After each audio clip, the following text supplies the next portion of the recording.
1947 in Sioux Falls, South Dakota. I'm a Midwestern boy. I have a brother that's about 3.5 years older than I am. He did not serve in the military.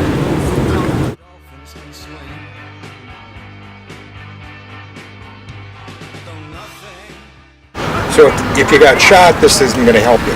But if a grenade went off near you, this would stop that kind of injury or even death. So you're very valuable.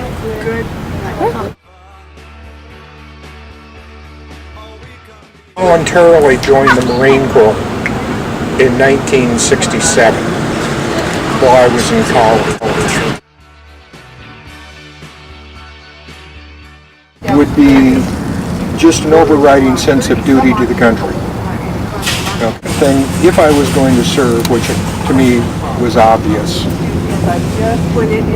I wanted to find out how good I was or how good I was not. And the ultimate challenge, the toughest of all the services, of course, was the Marine Corps. My mind is, am I good enough? I got to find out. So I went and found out.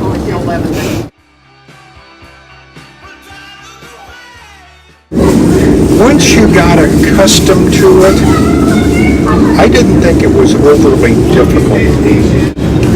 The transition was, and learned the game, it became pretty routine.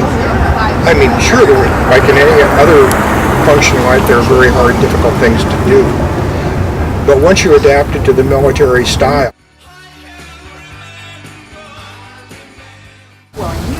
about 26 years with the Marine Corps, most of that on reserve duty. Sent out here to California to Camp Pendleton and was here the summer of '70.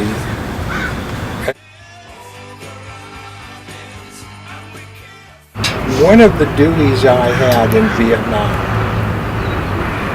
was as the casualty officer. So if we lost someone,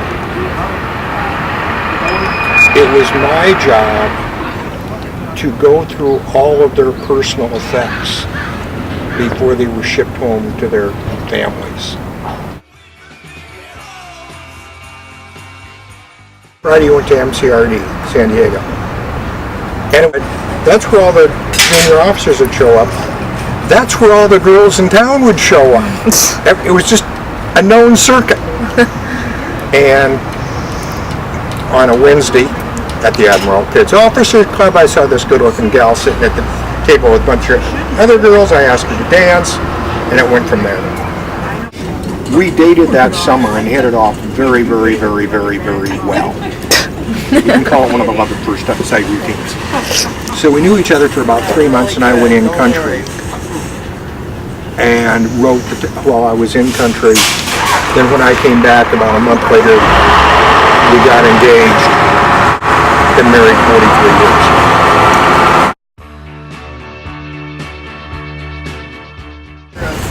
Remember one day we were out there and would send these drone aircraft out and they'd circle around about 25 miles out and then come back in.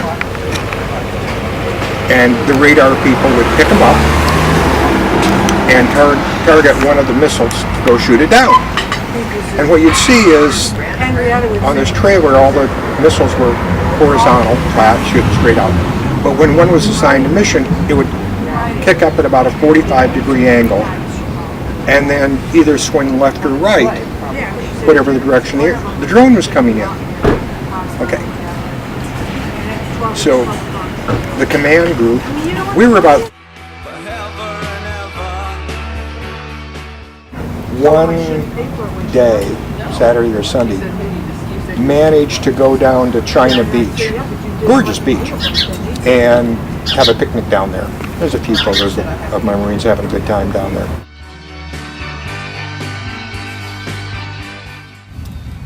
I would think probably the one that has stood me the greatest value is a combination of two. But it comes down to this.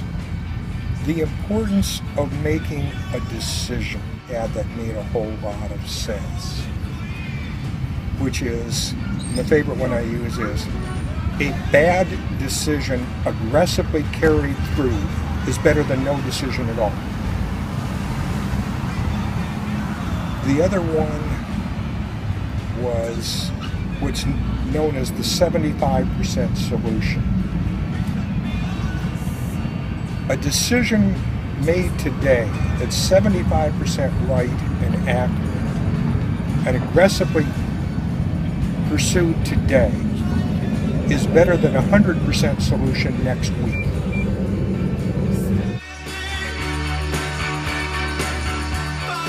It certainly enhanced my respect for the enlisted Marine.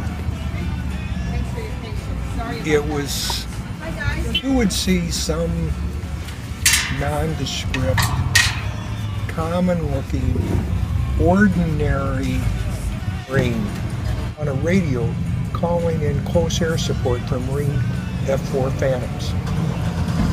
If he was sitting at this table, none of you would note him, take any note of him. And I guess in a certain sense, that taught me to appreciate.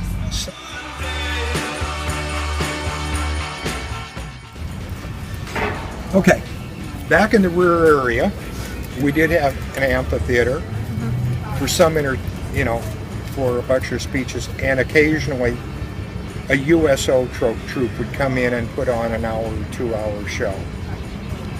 That particular night, there was a 1 or 2 hour USO show that came in and put on a quick, music, dancing, singing show for the troops.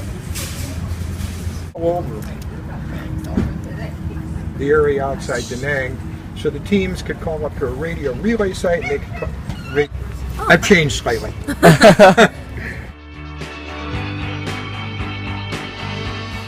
Helicopter couldn't lift all the weight, or the pilot made a mistake and went forward too fast, and the bottom of that cable caught in the trees and it just pendulum right into the deck. Anyway. Okay, back in the rear area, we did have an amphitheater for some for lecture speeches, and occasionally a USO troop would come in and put on an hour or 2 hour show.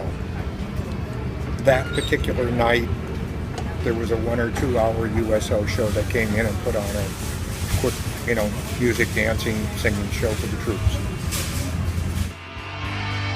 Just for one day.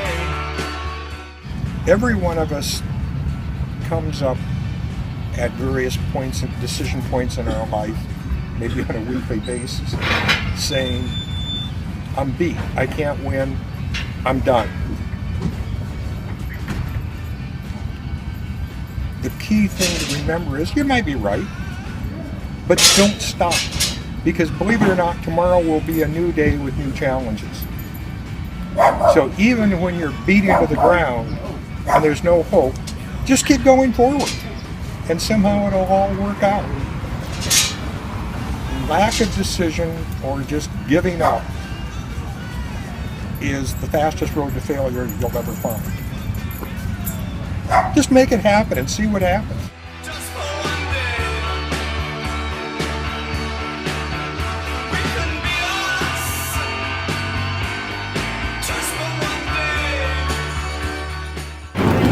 What else? What questions do you think we should ask?